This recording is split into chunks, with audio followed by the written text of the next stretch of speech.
Good afternoon, everybody. Welcome to Trading the Close. My name is Gareth Soloway, Chief Market Strategist here at VerifiedInvesting.com. So another interesting day. We saw this last week. I was kind of saying this is something unusual. Be ready for something to continue like this. And today, again, the markets opened higher, substantially higher, and ultimately sold off. And we are seeing the markets negative pretty much across the board. Not down huge, but we were up significantly in the pre-market on the stock market before the rollover. So again, last week we saw it, or earlier this week I should say, and even the week before that. And to me, it's kind of guiding me to be believing that we're seeing some sort of institutional continued unload into retail money coming in the market. First of the month, first of the year, there's new money going into 401ks. That's, again, brought the markets in early, and then it gives liquidity or exit liquidity for big institutions. Let's take a look at where we stand on the charts here. Dow Jones Industrial Average down 168 points on the day. The NASDAQ down 70 points and the S&P down 20. Now, again, those aren't massive numbers, but let's keep in mind the S&P at one point pre-market was slated to open up 70 points higher. So again, that's a huge difference in price action. Again, we were up as much as 7 points on the SPY, equivalent to 70 points on the S&P. We're now down 20 on the day. It's a big reversal from this morning's pre-market action. Now, oil today continued to move up. You guys remember what the target was? I said that first key level to watch on oil based on chart analysis that said we would go to. It was $73 a barrel. We're at $73.04 right now. So first target has been achieved. Not shortable for me, but it was a level that should work as a minor resistance point. The first level for me to start nibbling on a short on oil would be $75 a barrel. Gold today, great move on gold. It's actually eclipsing a key level. It's not really out of the woods fully yet, but it's starting to show signs of life. Again, we talked about this on Tuesday, that there seems to be a rotation. As these markets, the stock market starts to see some more selling pressure, institutional de-involvement, if you will, it does look like there's some money rotation heading into the safety of gold. Bitcoin also having a nice day today. What's special about Bitcoin today? So first of all, on a technical basis, nothing's changed. Doesn't matter. It's still between the two key levels, resistance, support. So it's just holding in there. What I liked about Bitcoin today is that the stock market rolled over and Bitcoin is still holding its gains. And that's a small positive, not overly big positive, but again, a small positive on the charts. All right, next up we look at the S&P 500, which currently is trading down 15 points, so it's coming back a little bit into the end of the day. But what we can see here is you have your head and shoulder pattern, which I talked about in the game plan this morning, right there. And here was your gap up. Here was your high of the day all the way up there. There's where we opened the day. This is where we currently are. This was your low of the day. So again, it has not triggered. The head and shoulder pattern has not triggered. You would need a daily close below this line here, the neckline. So again, it tested the neckline. It has not broken yet, which is very, very important in terms of momentum. Once it breaks and closes below and confirms, momentum takes over. It'll drive us down to that target most likely. It has not done that yet, but the price action continues to be very, very bearish across the board in the markets. All right. Couple charts to go over today. This morning in the game plan, we saw Tesla dumping out. So take a look at this chart right here. Tesla continues to come in, down another 6% on the day. And again, this is because their delivery numbers were not up to par of what Wall Street was expecting. Here was your upsloping parallel. Notice it tagged it here, bounced, and then broke, and then the floodgates have opened. I have isolated down a level. Let's go to the big board and take a look at this. This would be where the first level where I would expect a significant bounce to be. It would be right here. You have this high pivot here, this high pivot there, right through here. So again, we broke up, came in, and now if we come back here, this was resistance, right? Resistance, resistance, breakout, retrace to the scene of the crime. We should get some sort of bounce off that level. That's right around $360 per share. So again, you know, it doesn't guarantee us a bounce there, but it's probability based is likely to see a bounce here. Now, how big of a bounce? Is it going to go back to the highs? Who knows? We don't really know. Ultimately, you wouldn't necessarily expect that, but you should get some sort of bounce from 360, maybe back to 385, 390, maybe even 400 before it kind of struggles. The best case scenario for me would be if you buy this at 360, let's say, or if I buy it at 360, the best case would be back to the scene of the crime here, that upsloping line. That would be like the best case scenario. I'm not thinking that's going to happen, but again, that would be significant resistance. In fact, I would be a buyer here, and if it did that, I would then sell in there and short it for the next wave of selling to the downside. Remember, charts are everything. They guide us. They give us probabilities. It's not up to me to speculate. It's up to me to just say, okay, this is what the chart's showing. These are support levels where probability favors a bounce, resistance levels where it favors pulling back. That's what I do. I play the probabilities like a good gambler would. The only difference is in this game, if you do it right, you can put the probabilities heavily in your favor and therefore make millions over the course of trading. Okay. Next up, let's take a look here. Apple, this was awesome, guys. Again, Apple's chart right here. You guys remember when we were right up here, I said, guys, I've bought puts on Apple.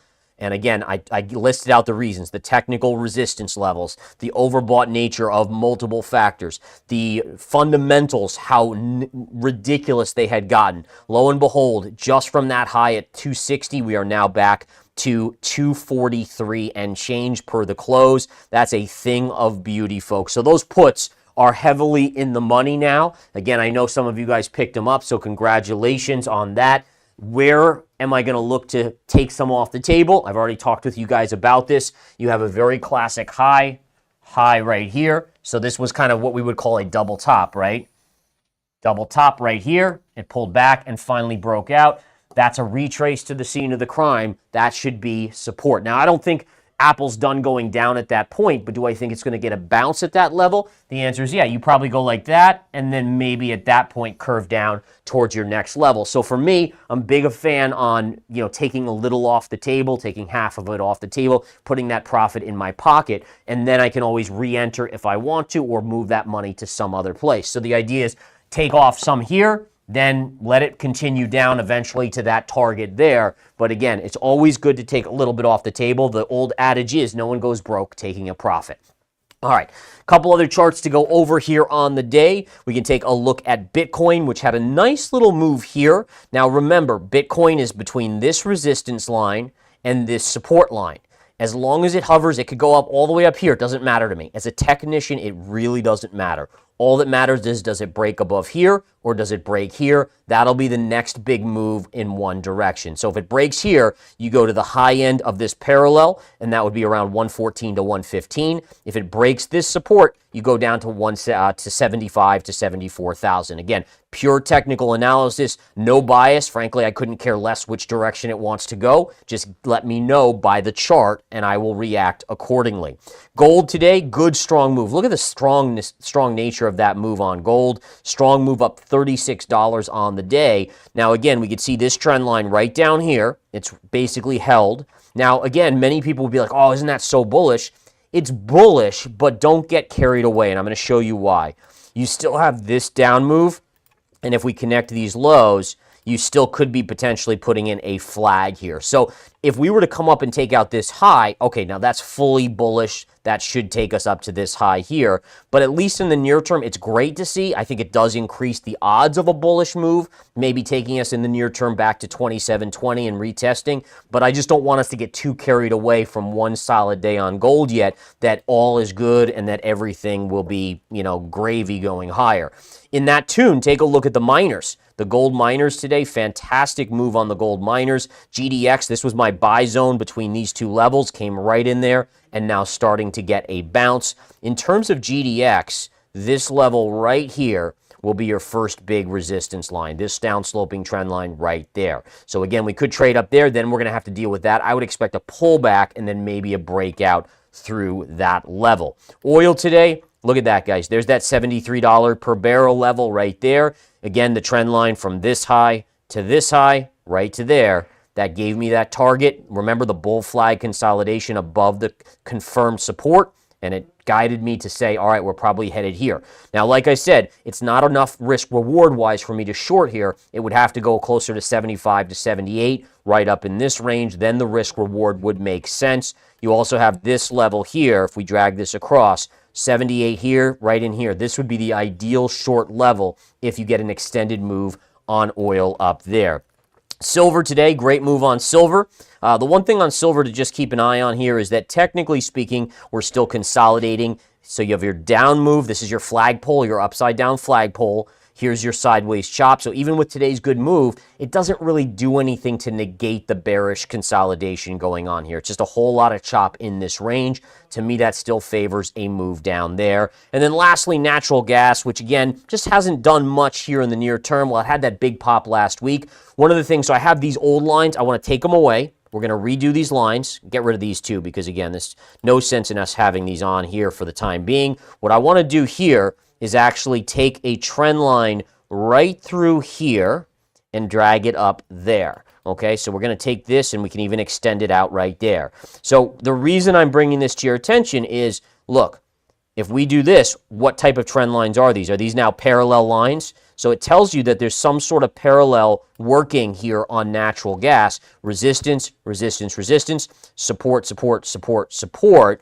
It gives us a basis to note if there's a breakdown or potentially either a retouch of this level, which would be resistance, or a break above that, which could send us to our upper range here. Now, in my speculation, I always like to play things out 10 steps ahead just in case. Well, if we extend that parallel out and we extend this one out, eventually if price trades in here, eventually it may tag that gap fill where I would short it, plus this upsloping trend line would intersect. That would give us the highest probability short on natural gas. So again, guys, it's all about just paying attention to the charts, letting the charts tell us what to do, not us forcing our opinions or our views, whatever they may be, on the charts. A chart will do whatever it wants, right? But the beautiful thing about reading charts and technical analysis is it drops you breadcrumbs. It tells you that this is the more likely outcome, or this is the outcome that is more likely, and that can allow us to position ourselves at least for a high win rate. Not going to make you invincible. I certainly am not. I've had my fair share of losers, and I will continue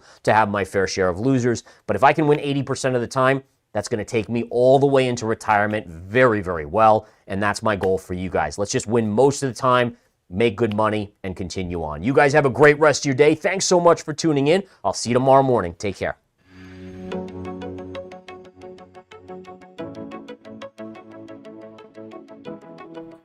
All right, guys, it's time. Let me go into the second lesson in the key principles of a business mindset. This is definitely really interesting. For you, this is going to go quick, but for me, I'm going to take my time and make sure I absorb this information.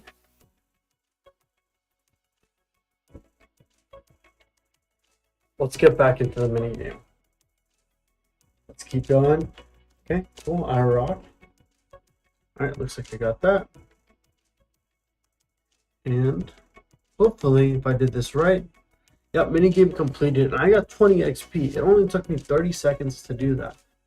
Looks like the next episode is the evolution of a business mindset, and I'll be working on that next video.